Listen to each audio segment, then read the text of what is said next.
Hello, David. Hey, sir. How's existence going? How's the witch going? Well, your existence, proving you exist. It's a slow process, but well, you know, my father can request a replacement copy of my birth certificate, and so we're doing that. That'll happen, and then I can get my driver's license. That'll. Then you can get your photo ID. That's part of the stuff you need. It's the same process, whether it's a government issued ID or a driver's license. Either way, it's the identical process. Okay. And that's sort of put your business efforts on hold. Um, there's a certain amount of luck to it. I did start the channel and I wasn't lucky. But, that's just the first try. You got to keep at it. So I'll try again.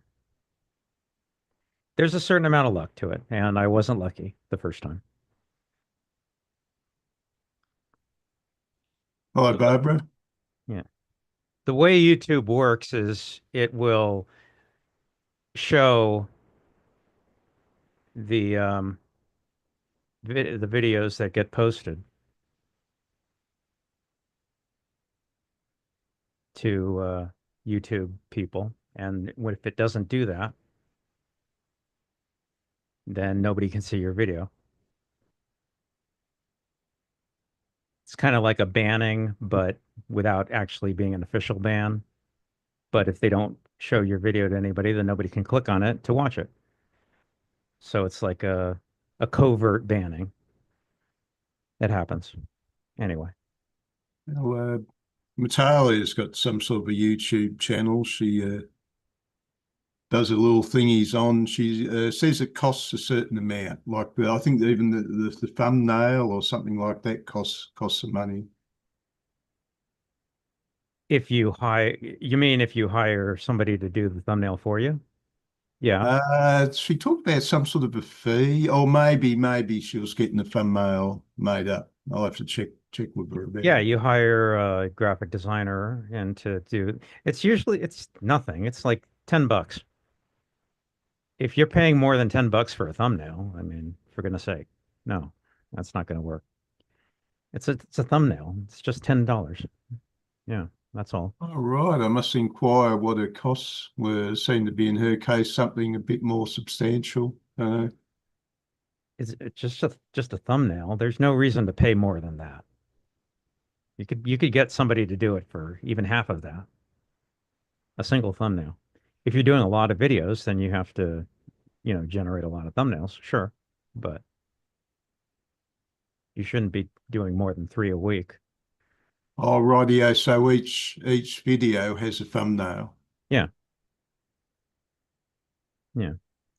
And don't worry about, the banner and the design of your channel. That's not really important. People worry about stuff like that. It's not important in any way. Don't worry about that. Doesn't make a difference. It doesn't make a difference. Nobody cares. And it doesn't matter. But people really worry about that. It's got to look nice. It's got to look pretty. It's got to be a very impressive picture on your front page. It's not important in any way. Ah, right. Yeah, I suppose Natalia might be a bit picky on that one. Yeah, that's not important. People really worry about stuff like that, and it doesn't make any difference. It doesn't. It really doesn't.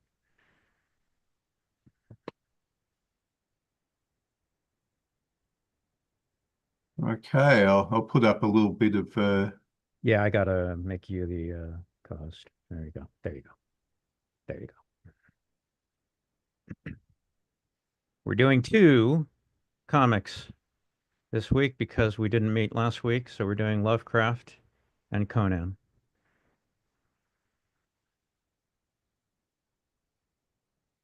And for you two newcomers, if you want a copy, a digital copy of the books we read here, let me know, and I will get them to you. But just let me know in the future. There we go.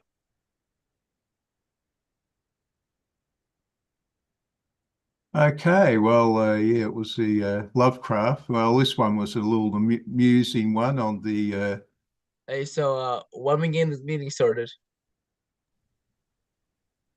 well, yeah, it sort of started now, yeah. Oh, oh, sorry. Sorry for the interruption. I apologize. Okay, a little comic on Lovecraft himself. Oh, here we go.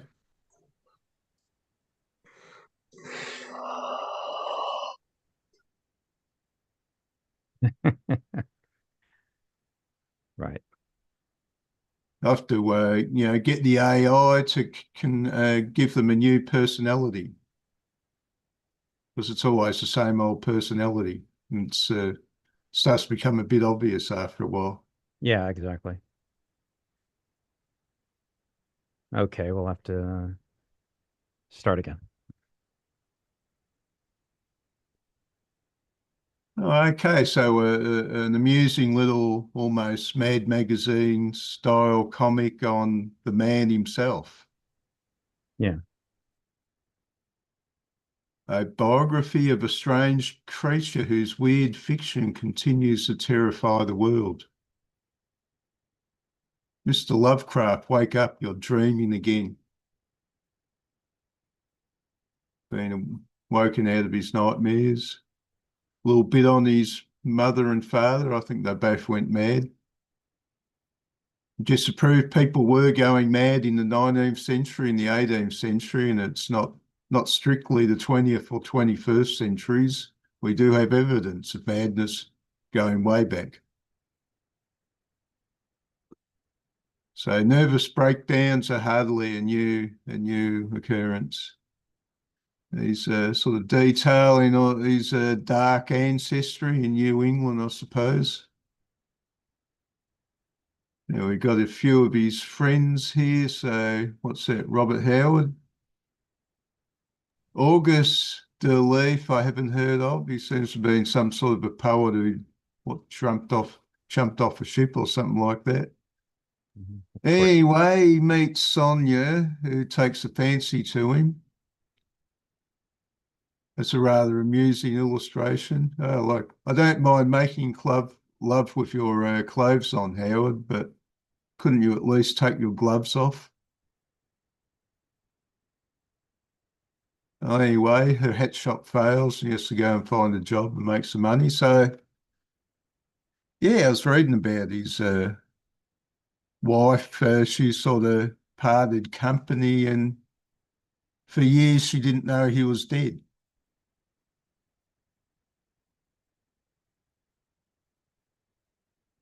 How could such an antiquarian like me live in Cincinnati?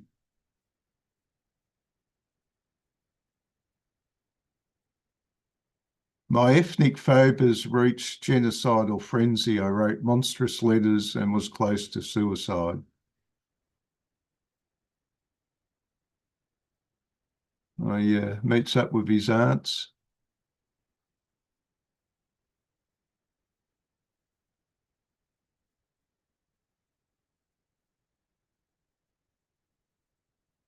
So this poet went overboard on a ship.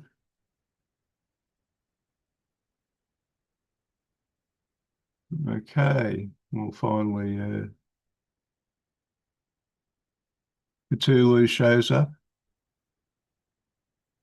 That was probably about the most amusing one out of this lot. All right. Okay, is this what got one of his crazy stories? I don't know if I would have had to have been in a different epoch to appreciate Lovecraft more, but his work certainly became the basis of many things, but there's something that falls short in Lovecraft.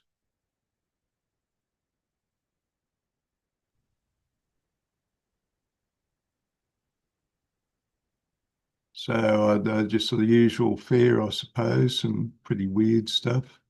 Oh, right. Yeah, I hadn't realised The Outsider was about a mummy, I suppose, who'd crawled out of his tomb, only to find that the jet set in Cairo didn't appreciate his company too much.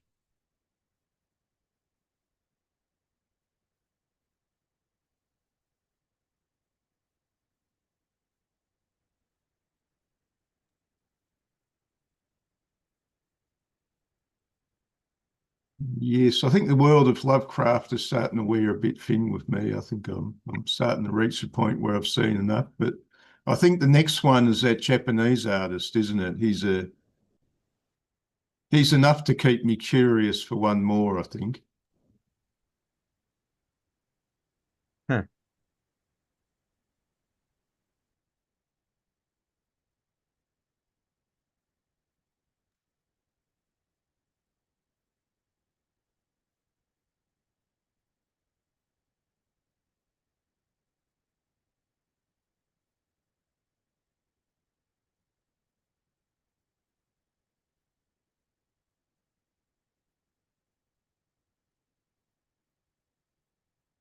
That one was the Reanimator was Richard Corbin. We've seen Richard Corbin before.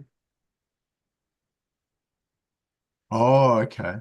Rightio, the guy bringing the dead back to life.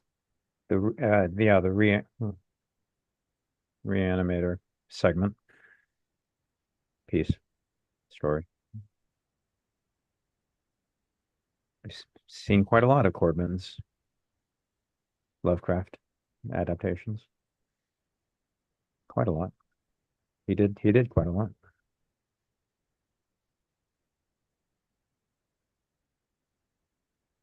We've got the old man story again, who's speaking with the spirits and got pirate gold.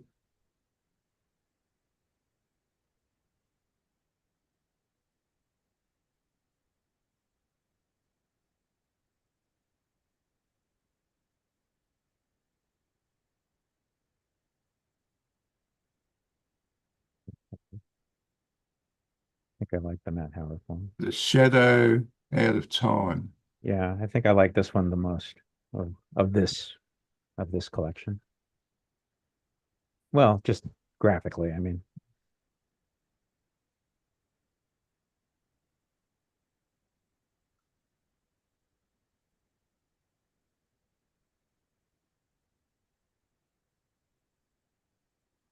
Yeah, so it's a sort of fiction that probably would have worked better in the context of his own time. Today things have changed. I mean, in his time, for example, Egyptian tombs were very, very popular in the media and become the big thing. Landscapes, well, the ordinary person could start to travel around the world by the late 19th century. So, the new landscapes, if you didn't use National Geographic. National Geographic, when did that show up? It must have been very early in the 20th century, so that would have been something he was familiar with.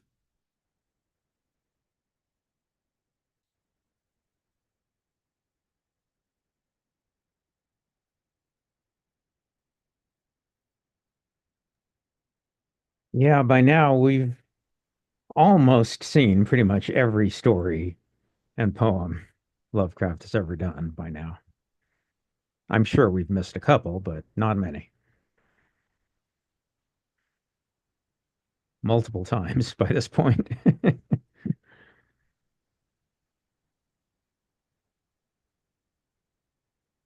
Okay.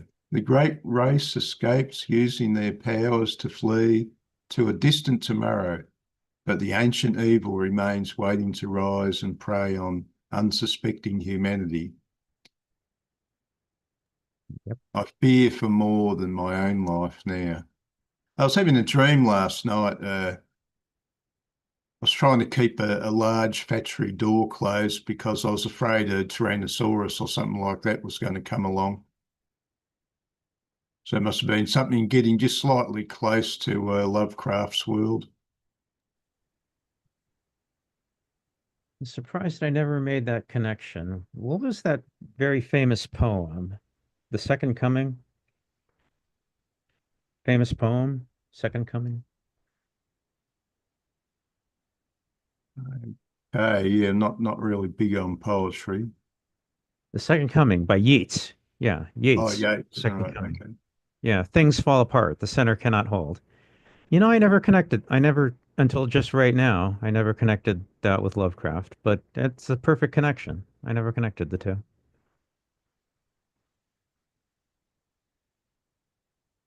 Okay, so in Yeats' poem, what do you see as the connection? He's look at that, Yeats.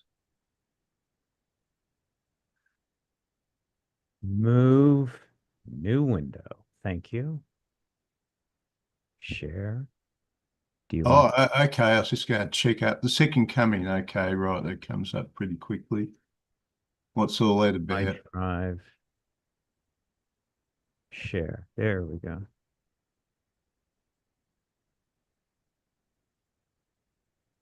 Turning and turning in the widening Gaia, the falcon cannot hear the falconer. Things fall apart, the centre cannot hold. Mere anarchy is loosed upon the world. The blood-dimmed tide is loosed, and everywhere the ceremony of innocence is drowned. The best lack all conviction, while the worst are full of passionate intensity. Wow, here we have discovered the great secret about humanity. Uh, well, passionate intensity. What's another word for passionate intensity? Fanaticism. Okay. So who are the fanatics? The people who don't really think about things, who don't see the pitfalls, who take everything too seriously. Hmm.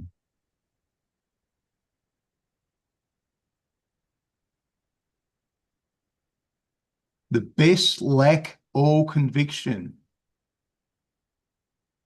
Who is the man who is the opposite of the fanatic? He's on the cover of Mad magazine, the perfect Alfred E. Newman. What class of creature is Alfred E. Newman? He's what we call a Philistine. He's a person who doesn't appreciate the grandiosity of ideas. Would that be true of Alfred E. Newman? He just doesn't get the grand edifice of civilization, which is built upon what? Ideas. I suppose you can build a few pyramids and make it look good. So that's your two extremes there, is the Philistine and the fanatic. So when somebody calls you a Philistine, you say, well, at least I'm not a fanatic.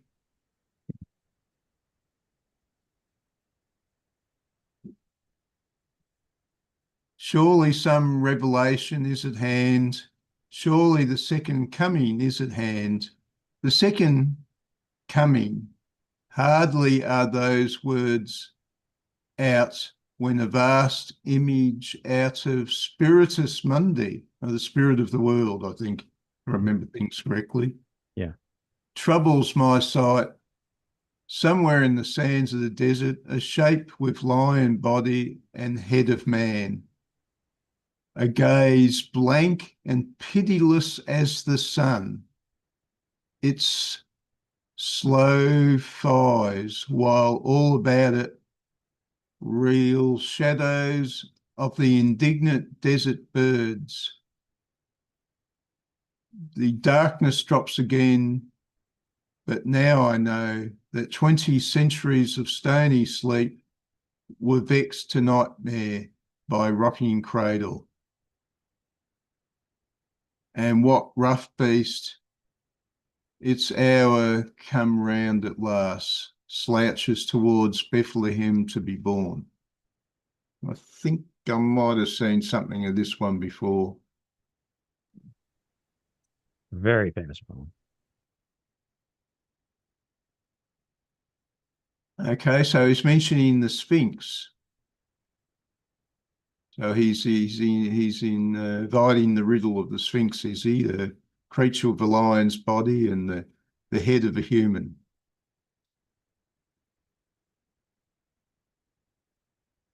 Something that lies back in the ancient Greek mystery religions, which just didn't make any sense from Socrates onwards. Wasn't making terribly much sense before then.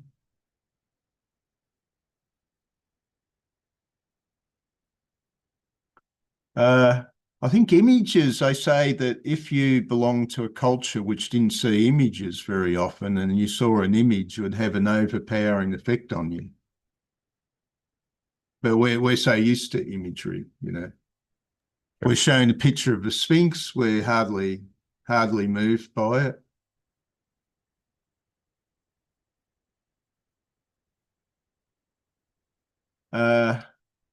What Sphinx, what correspondence could we have with the Sphinx? Or the head of the man is reason. The body of the lion is a passion, so reason is the servant of the passions.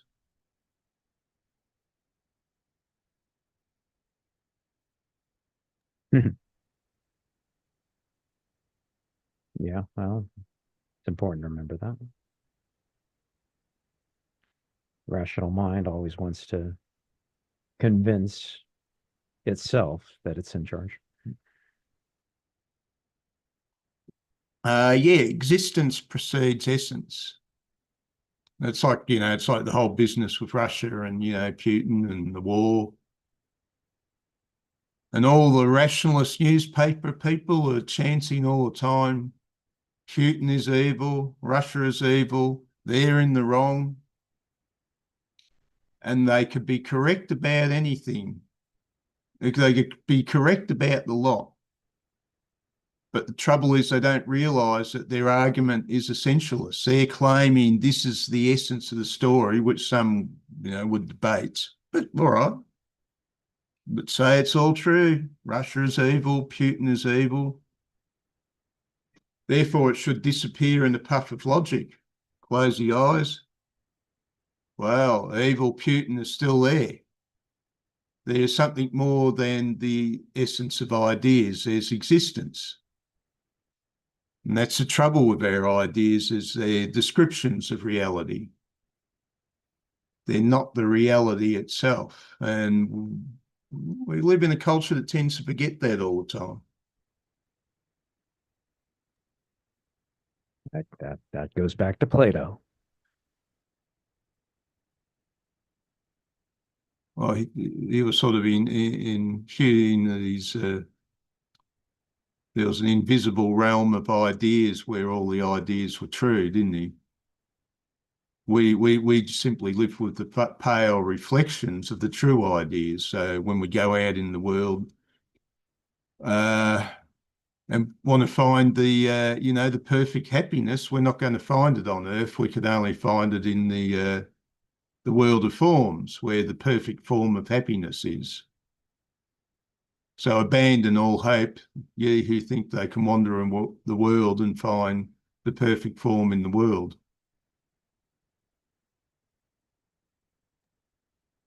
We basically founded Western civilization on Plato. Would have been a very, very different civilization if we had chosen, well, Heraclitus.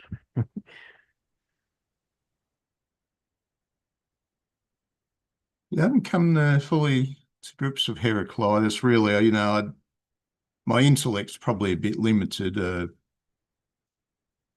My IQ at the very best is probably about 120 on, the very best moment. If you're gonna look for what's the like a piano, like a tuning fork, that gets your musical instrument in tune. What's the tuning fork that they're all resonating with? All of them. Hegel, Nietzsche, Kierkegaard, Hannah Arendt, Marx, all of them. It's Heraclitus. Heraclitus is the tuning fork. They've all studied Heraclitus, have Oh they? yeah, they all did. That's what they were all of those guys. They're all drawing from Heraclitus. Okay, that was Oswald Ask Spengler as well. ask Rick. Ask Rick to talk about that. You'll see. Yeah. That's his his PhD was on Heraclitus, that's right. Also, I was looking at something where Heidegger was doing a bit of an attack upon Nietzsche and Spengler, and he was portraying them as dumb and dumber. He thought Spengler was a pale copy of Nietzsche, and Nietzsche wasn't that great either. But I'm probably curious now as to Heidegger. What's his position there? Although supposedly Heidegger is cast as an existentialist, it looks like he's developed some sort of hyper rationality alongside it. Where Spengler and Nietzsche accused Spengler and Nietzsche as being, the zoological men. Nietzsche, of course, wondered what was in this recesses, what were the drives, where was it all coming from? And he decided, this being a Darwinistic age, that our drives had an animal basis, at least in part, and this it overturns the Platonic conception of the world, which viewed ideas as having validity.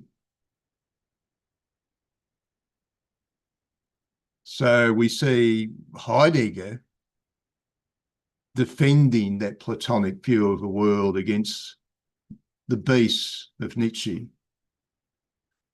Or Nietzsche, sorry. Oh, well, might get on the Conan Barbarian there since I don't have that much time. Probably a better idea. Yeah. So if we can. Although if you're gonna go in Heidegger, I would recommend the Calarco audio lectures that you listen to. Oh, rightio, okay. Long I've got time them ago. somewhere. But if you really want to go into Heidegger, yeah, that would be my number one suggestion.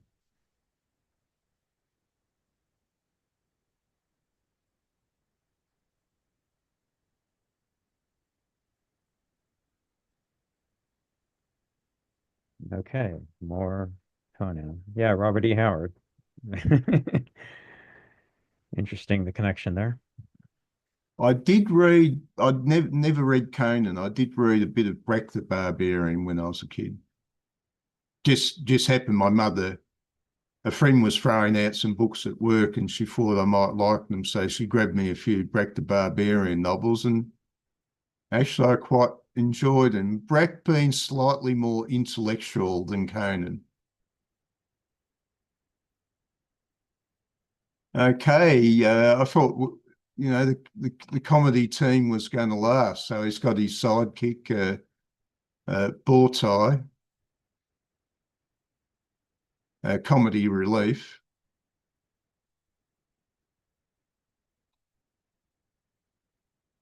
Okay, they're looking for a lost city with some treasure in it. So we're back to the dungeons. This is obviously what inspired a lot of Dungeons and Dragons. It turns out, of course, he finds the jewel which is in the skeleton's hand, but the jewel has a curse on it, and Conan's just a bit suspicious, so he never picks it up. Okay, there's always weirdly a gang that's also searching inside the dungeon, which again comes out in D&D, doesn't it?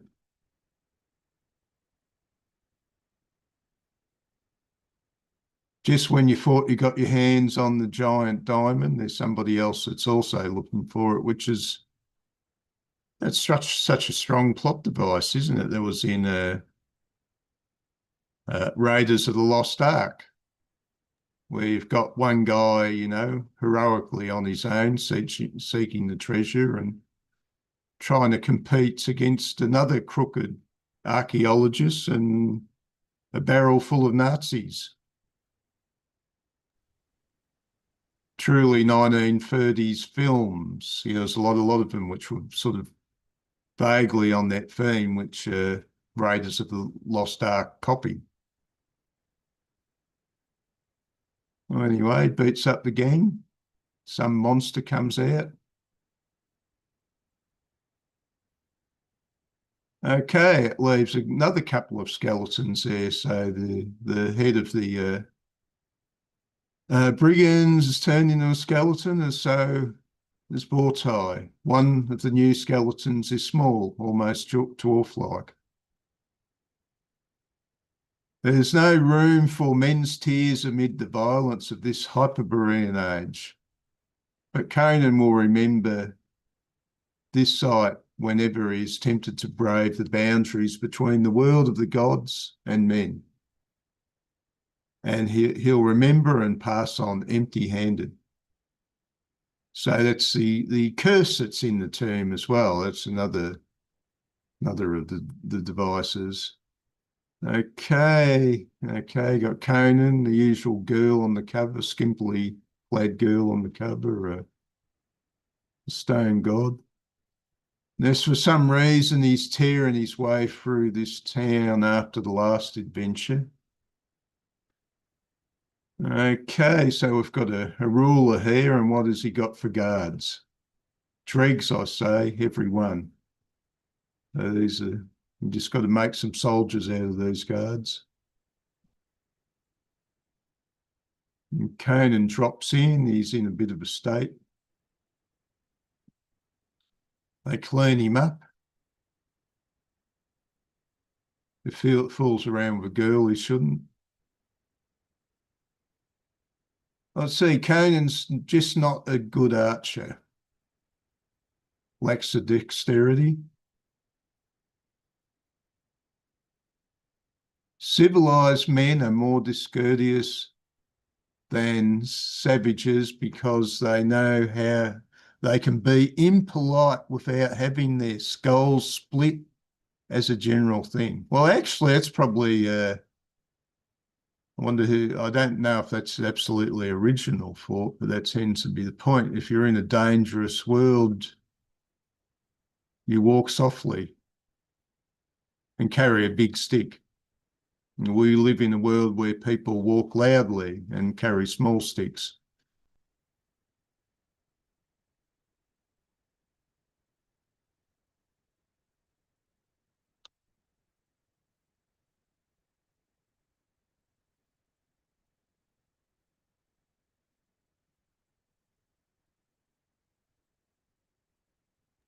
You do know the lady Amethyst, do you not?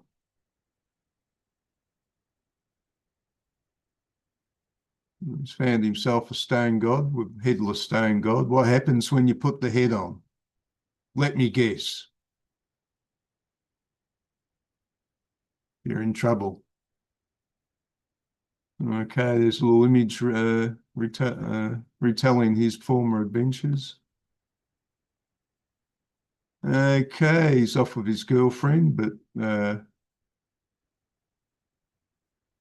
somebody, the guards hear the sound and he has to run for it. And among his honour guard is Conan, little worse for the lack of sleep, but ill at ease, standing at attention beneath the hot sun in a uniform which makes him look like a dressed up bear.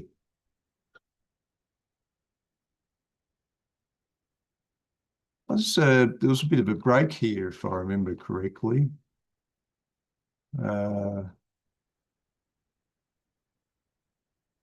Okay, John Buscema has come back as artist, but there's one that was a bit of a break.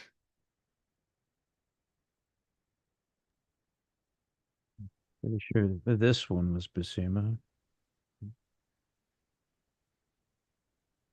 I think the one before.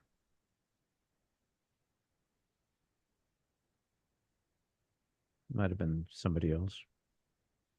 Neil Adams, maybe, or Gil Kane. But That's, yeah, it wasn't this one. That's yeah, it'll be Buscema from here on out for the foreseeable future. Buscema, well, we talked about this before. Buscema did a lot of years. Conan.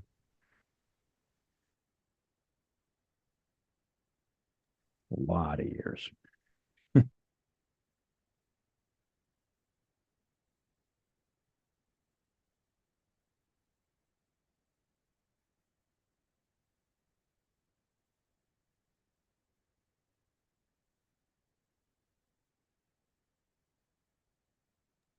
well, I suppose we've got all the plot devices. We've got the town, the ruler, lots of girls in skimpy costumes.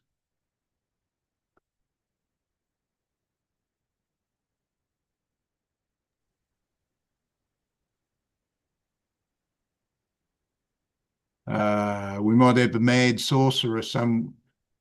Obviously, Conan and Howard had a poor opinion of the technical class, which in the day of Conan would have been the sorcerers. So we have modern sorcerers, don't we? We have the technicians,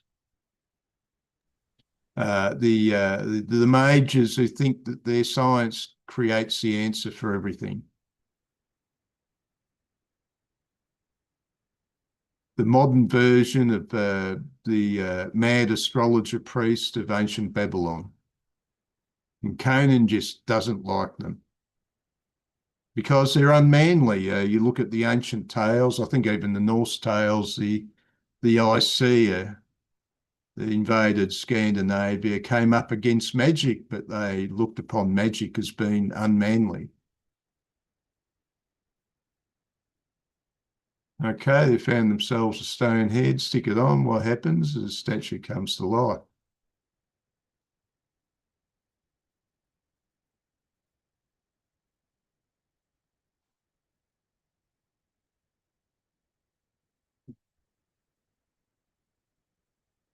Well, it gets rid of the head, so the statue's failed.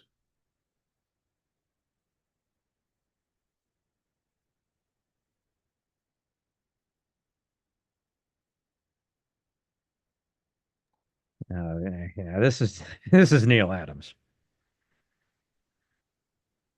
You just with one look at one page, you can tell it's Neil Adams. He's the cover artist. Oh, interiors as well. This is Neil Adams. You can tell. Look at that. That's Adams.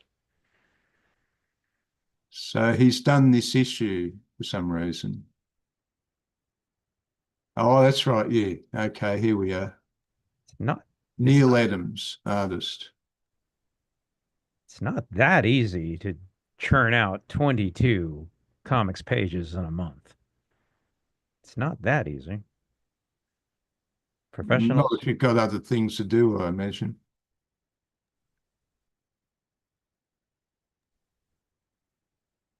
I mean, yeah, So what do you think of Neil Adams? You seem to be fond of him, dude. I don't know if I go that far. He's got a very attractive style,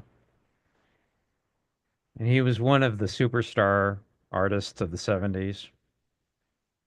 I mean, he was really, really popular in the 70s. And you can see why.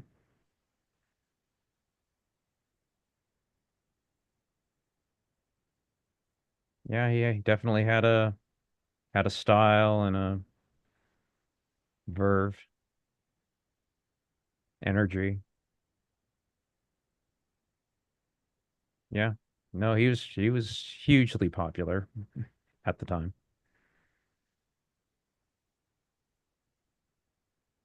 They brought him in to do one comic for some reason. So maybe something was going on with Joe Buscema.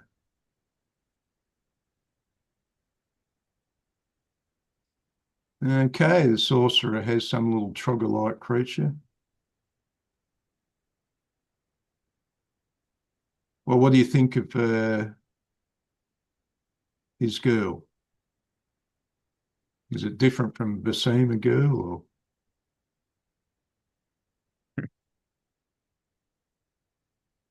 Oh yeah. This is a bit, you got, rails. Now, what level of technology would you need for rails and metal wheels? Right. You're looking at something that would have been difficult to make in the 18th century, but they could have done it. But something that didn't become really affordable until they invented, I'm trying to remember the name of it now, the metal making, the iron making process they came up with in the 1850s, where, you have the big metal pot and everything melts down in the pot and you pour the steel in. And with that, they could easily make a lot of stuff. Yeah. I don't think anybody's going to read Conan the Barbarian for historical accuracy. Yeah, we talked about this before. The answer is don't think about it.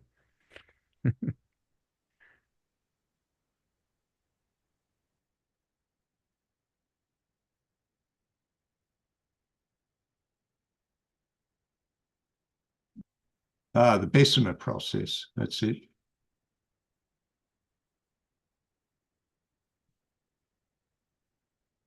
Well, once I had the Bessemer process, we start to get, for example,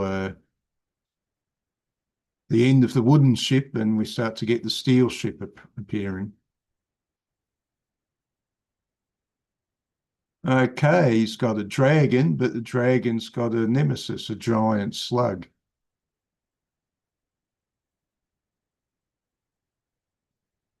So who would come up with a giant slug as a monster?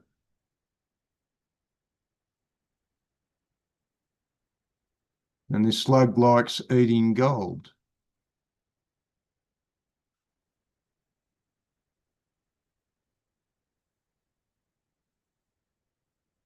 Okay, he's found some sort of a vampire girl and a werewolf boyfriend.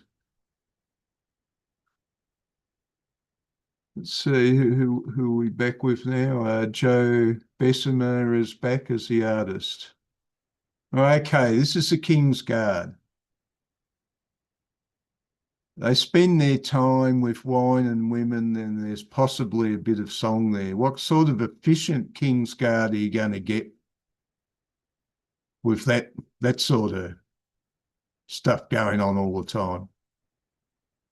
They would be good for nothing. They wouldn't even notice that the enemy's going over the walls.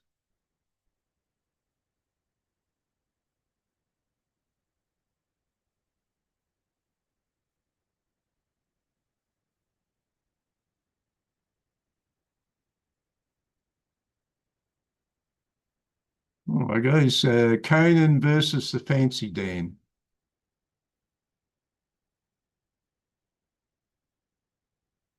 And the fancy Dan has more wits than Conan.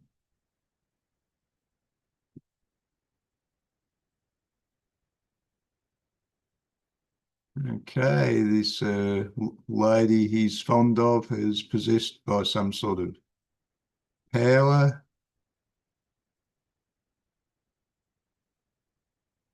Runs into her again. And there's another wizard out there causing trouble. Okay, he finds himself the wizard, who's not interested in gold.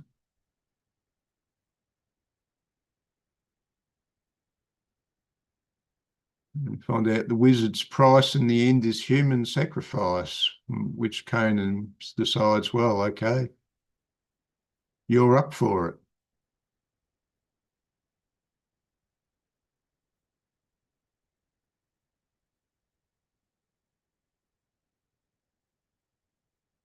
Well, there's a nice little silhouette sort of shot there. What do you reckon? One of the shots that always works. And of course, this is the new printing. This isn't, as you explained, the old printing on news sheet. Right. Better paper, better digital printing processes. Yeah.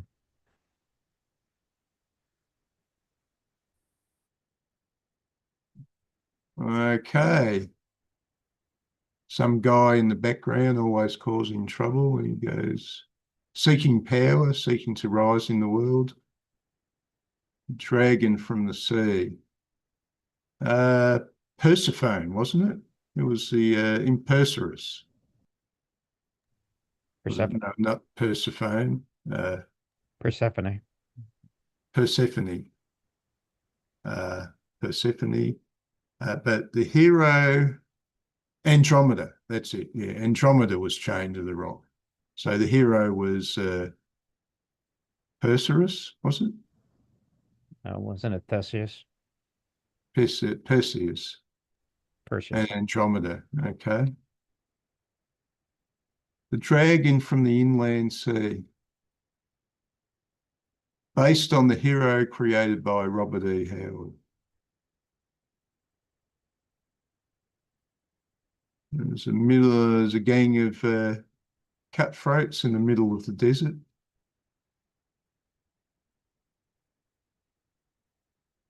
Conan's horse dies. He gets bitten by a snake and is revived by an outcast prince and his niece, who ruled a fair court on the inland sea, which got beset by a monster. And there's a bad sorcerer style dude, which they're just the really bad guys. There's nothing ever good about a sorcerer. There's nothing ever good about a techno. They are all power seeking and unmanly. Give me a real enemy. Give me a manly bad guy. Please don't give me a sorcerer or a techno. I don't want the unmanly.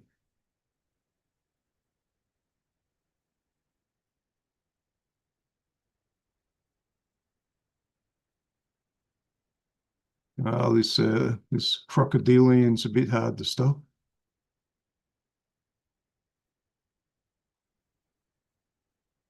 And he throws a wizard who gets hung up on the crocodilian who's dying, and he takes him back in a fitting end, which is a little bit like Captain Ahab and Moby Dick, isn't it? Yeah. What we got today? Okay, another damsel at his feet.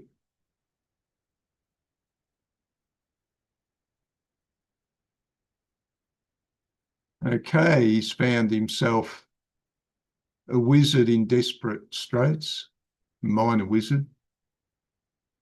Like all wizards, he's going to turn out to be bad news. Found themselves a lost city, which just happens to have a gang going over the treasure. Conan spots it, runs into a silver-haired woman. Should have been suspicious straight from the start, you reckon? Silver hair. A goddess of some kinds, but no. Conan only sees what he wants to see, mostly.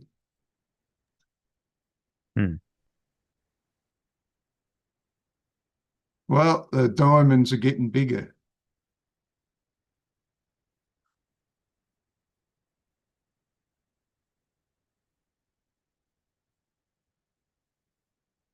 Okay, well, the wizard does his thing and conjures up some sort of a demon. Oh, so he's found out there was a goddess after all. Do not seek to know all, barbarian.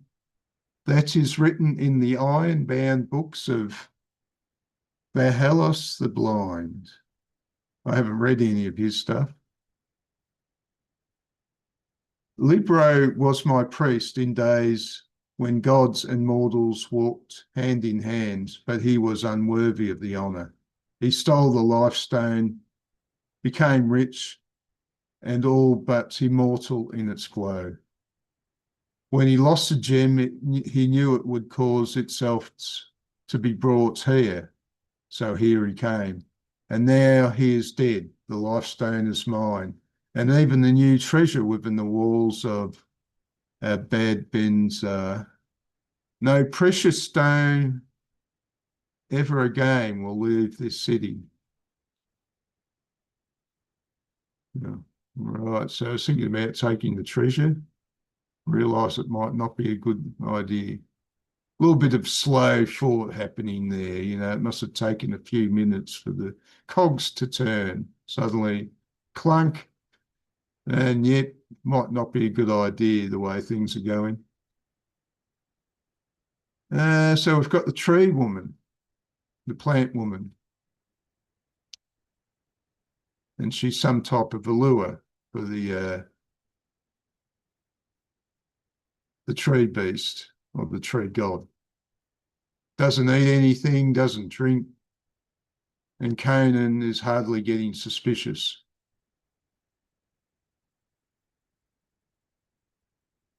Okay, dives in the pool and finds, skeletal remains down the bottom. Things are looking a bit suspicious. And there's a giant tree there, and he sees a bean pod of types.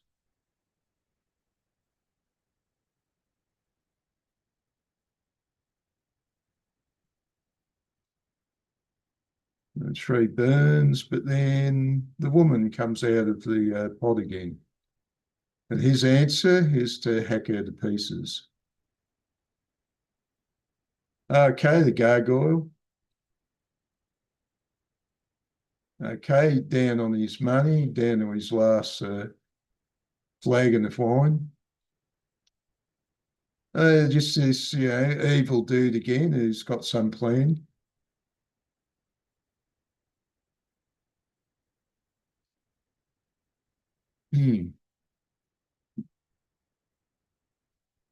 Looks these three dudes look like sort of people you see down the unemployment office.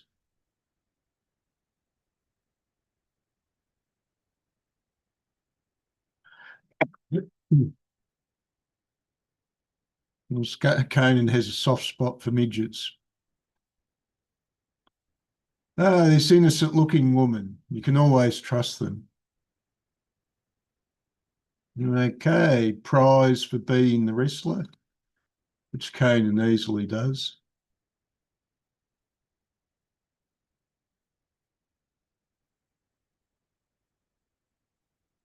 Nice likeness. She's after the head of the dragon, which confers immortality of some kind. Trapped, but he throws her out on the street anyway. Brings the gargoyle to life. Gargoyle goes off looking for the brains behind the woman.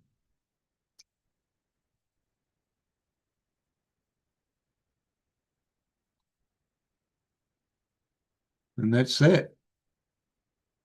The last picture. Next issue, Tower of Blood. And if you're very nice, maybe I'll tell you my real name in the morning.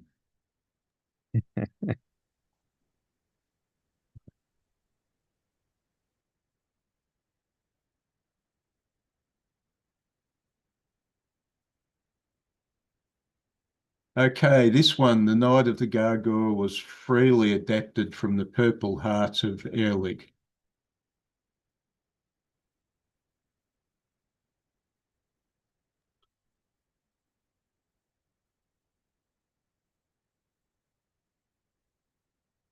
Well, I don't know how long I'll go on for Conan. I might give it another one. See if there's anything strikingly new in any of the stories besides damsels, sorcerers, evil plotting dudes, and gangs that are getting in his way, and cities with rulers that are always looking for a guards.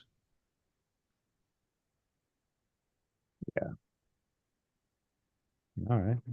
Well, that'd be a curious one. Yeah, it mentioned there was a comic version of Brack the Barbarian. That'd be interesting to come across. I put it in the chat. I don't know if you Yeah. Chamber of might have Chills. been only one story, which would make a curious comparison with Conan. Chamber of Chills. All right, let's give it a look. Chamber of Chills.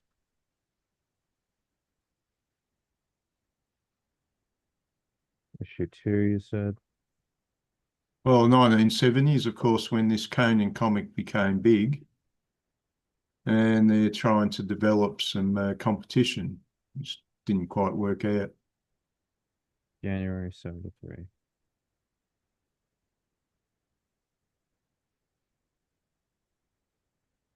Um, January.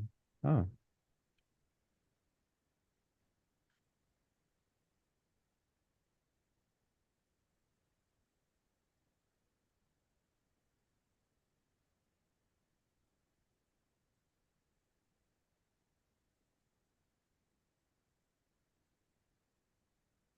hold on. Mm, mm, mm,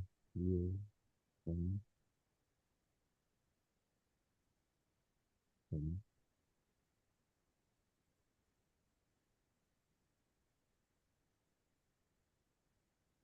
The Spell of the Dragon.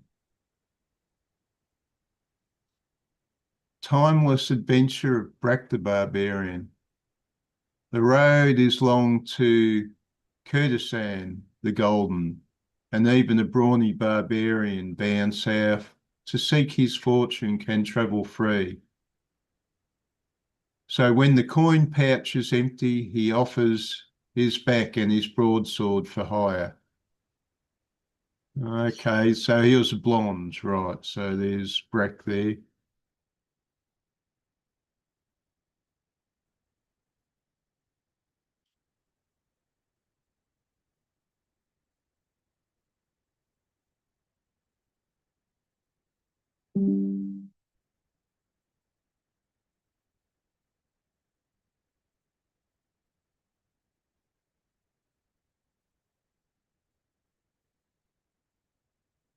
Brack, I've been waiting hours. Did you visit her?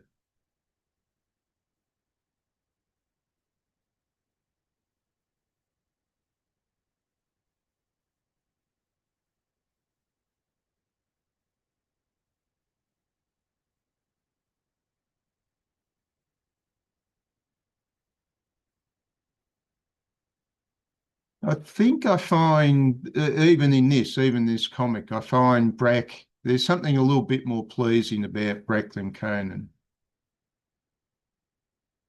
Uh, well, there's something slightly more human or more realistic about him. Takes his time. You know, Conan seems to be just mindlessly going from one adventure to the next. Brack actually seems to contemplate what's going on a bit.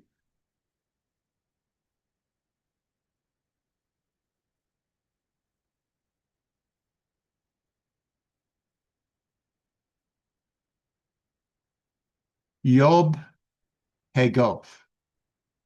That sounds like something out of Lovecraft, doesn't it? Or that's something that preceded Lovecraft.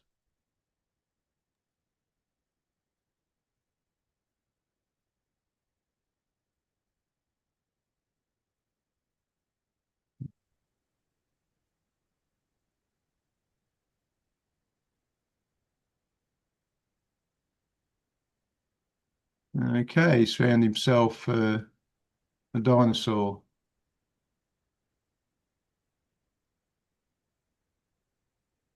Oh, there's an interesting physique. You know, how does his physique compare with the cartoon uh, of the various types with Conan? Who's the artist in this case, I wonder? Well, it's Val Mayerick. One you're familiar with? Well, yeah, I mean, he was just another journeyman comics artist through Marvel and DC back in the late 60s, early 70s. He was just one of many. I think they were all of them were coming out of the Joe Kubert school back in those days.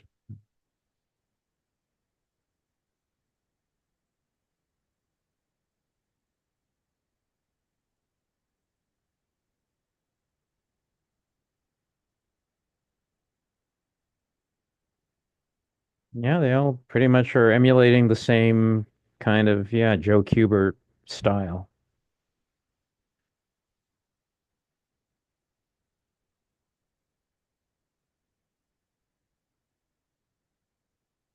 Some better than others, some with more imagination than others, some with more inventiveness. Yeah, I mean, Val Merrick always struck me as just, yeah, just one of that crowd. Just your generic meat and potatoes comics, action adventure artists. Who was the guy that played Tarzan in that movie about 20 years ago? He's got that very, very good physique. He could do the Brack the Barbarian, the movie, I suppose.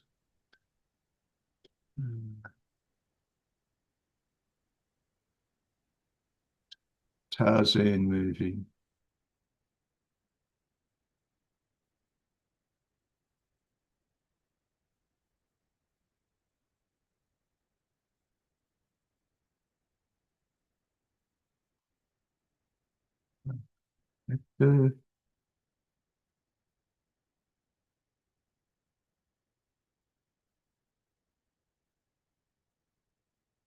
Uh, yeah. Right. Actors who have played Tarzan. Elmo Lincoln, Frank, I didn't never heard Frank Merrill, Johnny Weissmuller, Gordon Scott. It was his name showed up in Rocky Horror, didn't it? Ron Eli, yeah, I used to watch him all the time.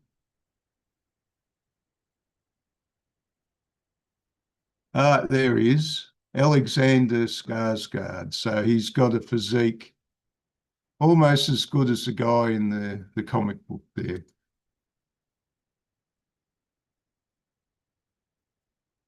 Oh, well, I better get on to my next meeting, Dave. So, in these trying times when there's so much going on and you can't trust the newspapers anymore and you can't believe anything you hear or see anymore, Yeah.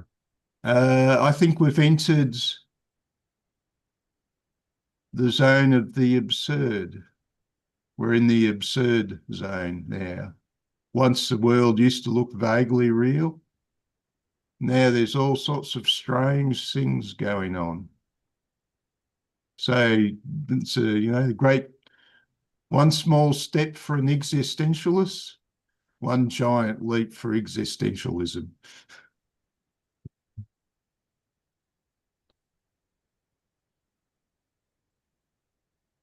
Okay. Yeah. I'll see you next time then. Thanks a lot, Dave. Yeah. Bye. Bye.